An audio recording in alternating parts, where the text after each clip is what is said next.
Pak Jokowi ini ingin mempertahankan kekuasaan itu sudah lama dan langkah-langkahnya tidak pernah berhenti. Ya, pertama nih mulai dari apel kepala desa itu yang dimotori oleh menteri-menteri agar membuat pernyataan 3 periode. Ada beberapa menteri dan pimpinan partai waktu itu ikut kampanye kan, 3 periode Pak Jokowi masih diperlukan.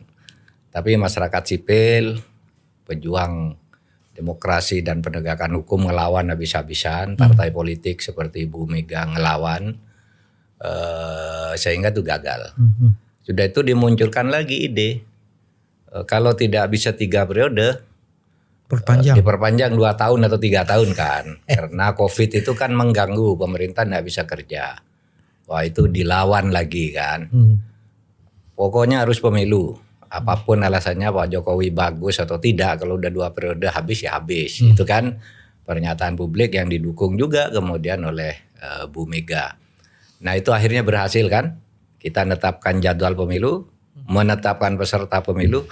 Tiba-tiba muncul lagi tuh pada bulan April tahun 2023 ketika Partai Prima yang tidak dikenal apa-apa. Iya toh, dia sudah tidak lolos di KPU, lalu perkara ke Bawaslu, di Bawaslu tetap tidak lolos, perkara ke PT UN, kata PT UN tidak lolos, sudah tidak ikut. Tiba-tiba April gugat perdata, kan? Ini pasti rekayasa besar, ya kan? Masa orang tidak tahu bahwa masalah pemilu kok dibawa ke pengadilan perdata?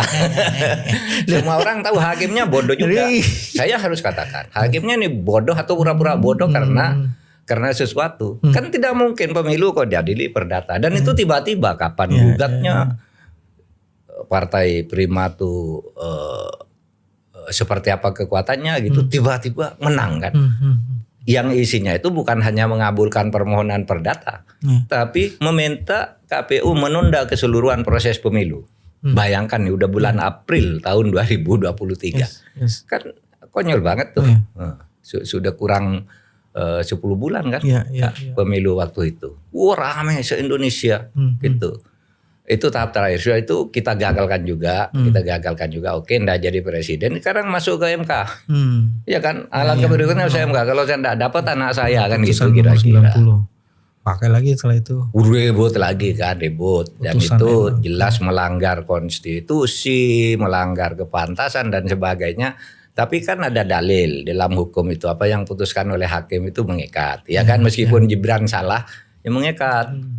Konstitusi mengatakan putusan MK final dan mengikat meskipun itu salah kan gitu. Nah kalau salah kok mengikat, ya hakimnya dong yang ditindak. Terbukti kan, hakimnya, ketuanya harus berhenti, terbukti melanggar tuh. Di semua proses itu Bang Mahfud ada yang menarik. Hukum, penegakan hukum dan badan hukum menjadi instrumen dari kekuasaan. Iya itulah, makanya saya katakan ini udah busuk semua, sudah dibusukkan semua. Karena sesudah itu, sudah Gibran enak muncul lagi tiba-tiba di MA putusan kan, MA. yang Kaisang ingin masuk. Dan itu memang untuk Kaisang aja kan. Sesudah itu yang menyatakan mau calon kan hanya Kaisang. Iya kan? Saya siap menghadapi Ridwan Kamil, saya siap menghadapi Anies, saya mau ikut. Kan gitu dia sesudah ada putusan itu. Kan jelas ini permainan. Nah di sini rakyat udah marah kan. MK lalu meluruskan. Dengan putusan tanggal 20 tuh ya 20 ya. Betul. Meluruskan itu enggak benar, Kaisang enggak boleh kira-kira gitu. Menurut konstitusi sudah benar undang-undangnya. Kemudian partai yang dikatakan partai politik peserta pemilu itu punya kursi atau tidak punya kursi sama asal bergabung dalam kesetaraan angka kan gitu. Nah ini yang gila lagi rekayasanya kan, begitu putusan itu ada, sorenya itu Menkumham kan dipanggil oleh presiden. Ya, pagi putusan jam 10, sore menghadap. Tahu-tahu besok balik mengundang untuk perubahan undang-undang pilkada. Nah tahu enggak Mas Bambang, undang-undang pilkada yang ada itu kan dikatakan yang tanggal 20 Januari 2024. Bulan Januari 2024 hanya presiden sudah mengadukan perubahan. Lah itu bohongnya 2. Undang-undang 2 tahun bulan Januari 2024. Kok dimnya soal putusan Nggak mungkin. MK, nggak mungkin dong, nggak mungkin. Dimnya kok putusan MA dan MK. Belum ada pada saat Belum ada. Ya, putusan MK baru 2 hari, putusan MA-nya baru beberapa minggu lalu, ya kan? Yes. Lu kok 20 dikeluarkan lagi udah mati. Padahal saya tahu yang 20 tuh begini. Yang 2024 tuh sabu RUU memang Presiden mengajukan DIM RUU yang isinya itu usul mengajukan pilkada dari November ke September. Ya itu kan.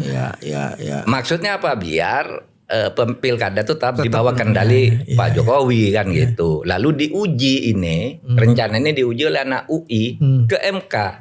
Yang diuji pasalnya itu, pasal bulan November tuh boleh digeser enggak boleh kata boleh. MK mengatakan tidak boleh. Enggak boleh. Lalu RUU ini kan masuk kotak dah.